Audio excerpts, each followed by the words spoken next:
Sejumlah aturan baru kini diterapkan Kepala Badan Gizi Nasional Sudaryono, salah satunya meminta guru ikut makan menu MBG bersama siswa di sekolah untuk mencegah risiko keracunan makanan. Sudaryono menegaskan makanan MBG sebaiknya langsung dikonsumsi di sekolah dan tidak dibawa pulang. Dan guru diminta ikut mengawasi sekaligus mengedukasi siswa mengenai pentingnya menghabiskan makanan sesuai waktu yang ditentukan. Dengan makan bersama siswa sekaligus mengajarkan kebersihan, tata krama, dan disiplin saat menyantap makanan. Menurut Sudaryono, menu MBG tidak menggunakan bahan pengawet sehingga memiliki masa simpan terbatas. Cuaca panas di beberapa daerah juga dapat mempercepat pertumbuhan bakteri apabila makanan disimpan terlalu lama. Untuk mendukung itu, BGN berkoordinasi dengan Menteri Pendidikan Dasar dan Menengah Abdul Mukti agar guru turut berperan dalam pelaksanaan MBG. Imbauan tersebut diperkuat setelah BGN menemukan laporan siswa membawa pulang jatah MBG dan baru mengonsumsinya beberapa jam kemudian. Kondisi itu diduga membuat makanan mengalami penurunan kualitas dan berpotensi menyebabkan keracunan.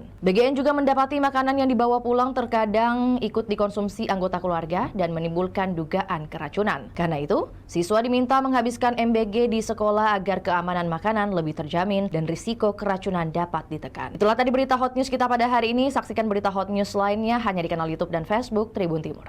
Download Tribun X sekarang, menghadirkan lokal menjadi Indonesia.